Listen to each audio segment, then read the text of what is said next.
ଆଜି ଛୁଆ ଭଲ କଥା ମନେ ରଖ, କେତେ ନାରାୟଣ ହେଲା।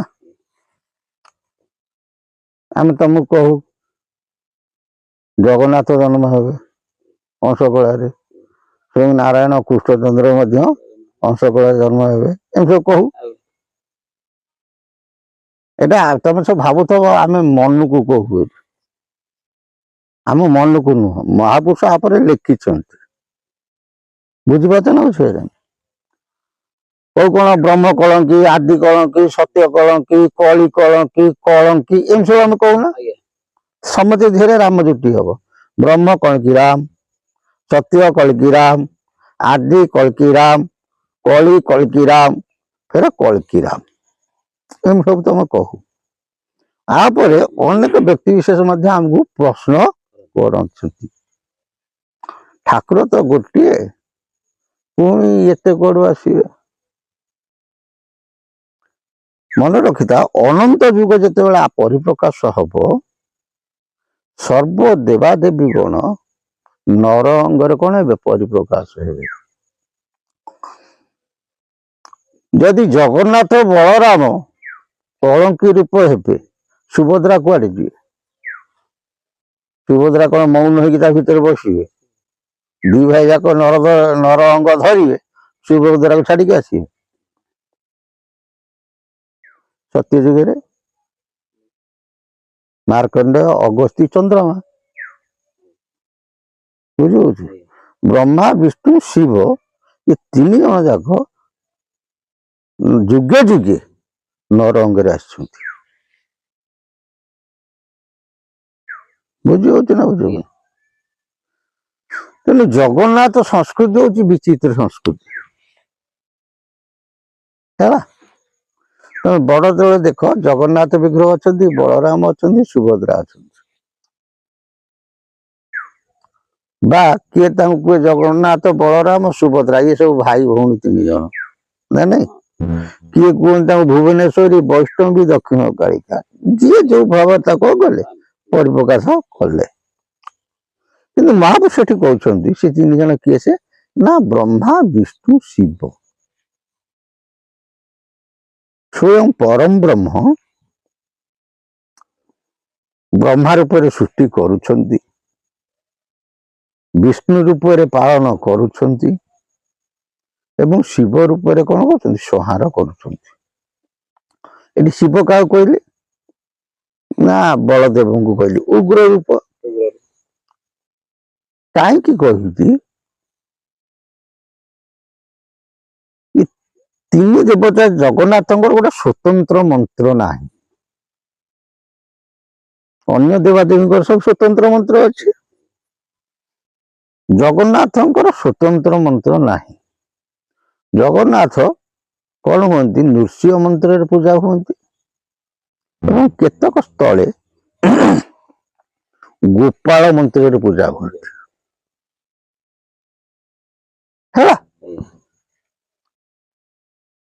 ସେଥିପାଇଁ ଜଗନ୍ନାଥ ଦାସ ଯେତେବେଳେ ଭାଗବତ ରଚୟିତା କଲେ, ସେ ଲେଖିଛନ୍ତି ନମଇ ନୃସିଂହ ଚରଣ ଅନାଦି ପରମ କାରଣ।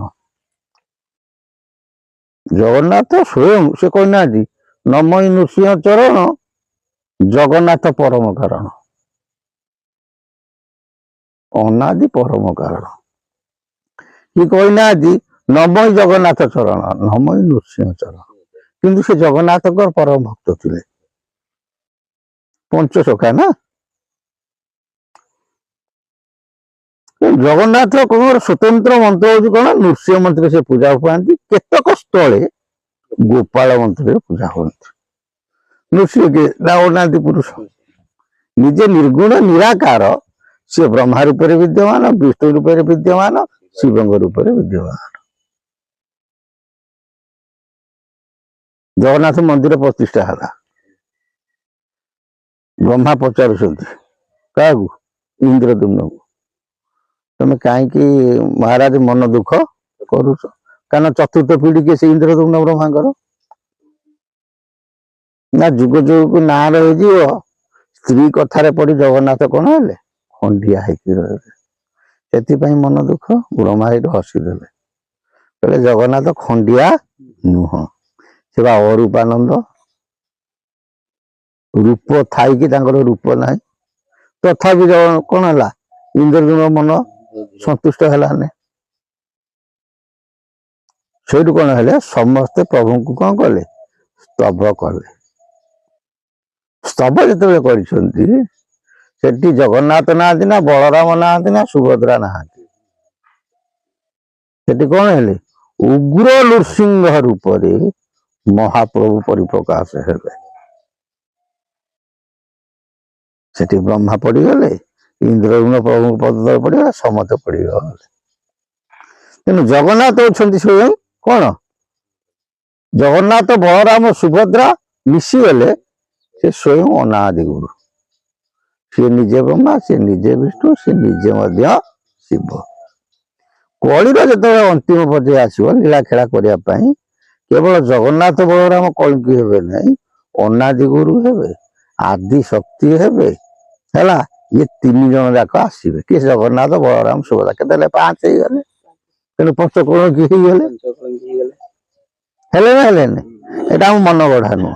କିଏ କୋଉଠି ଆବିର୍ଭୂତ ହେବ ଖାଲି ମୁଁ ପଢିଦେବି, ତମେ ଧରିବ।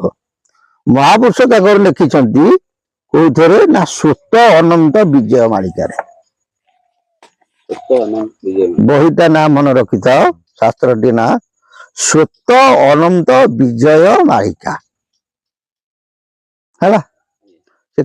କେତେ ଜଣ ଠାକୁର ଜନ୍ମ ହେବେ ତମେ ସେଇଥିରୁ ଧରିବ।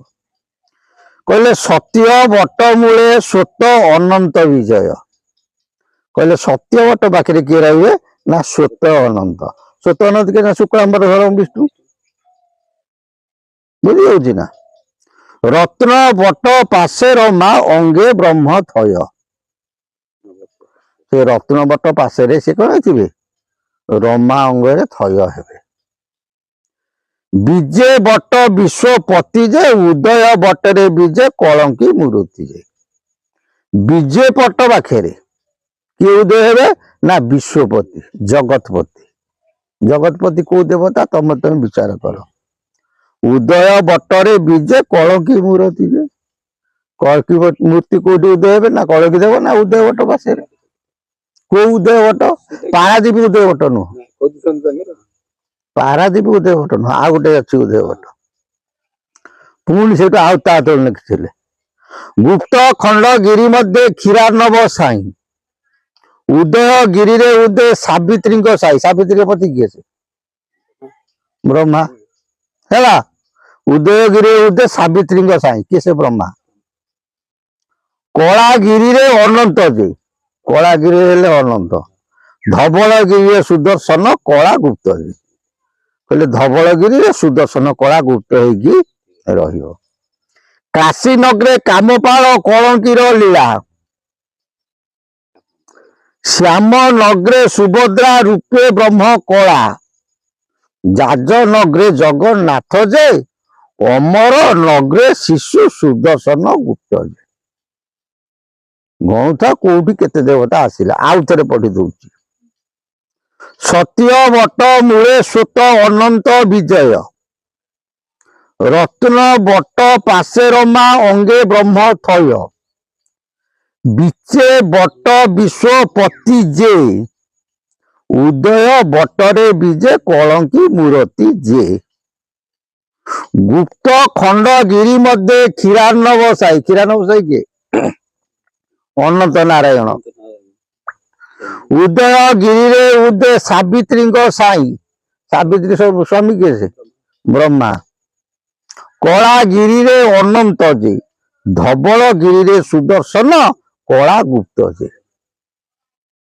କାଶୀନଗରେ କାମପାଳ କଳଙ୍କିଙ୍କ ଲୀଳା, ଶ୍ୟାମନଗରେ ସୁଭଦ୍ରା ରୂପେ ବ୍ରହ୍ମ କଳା। ଯାଜନଗରେ ଜଗନ୍ନାଥ ଯେ, ଅମର ନଗରେ ଶିଶୁ ସୁଦର୍ଶନ ଗୁପ୍ତ ଯେ। ଜୟ ଜଗନ୍ନାଥ।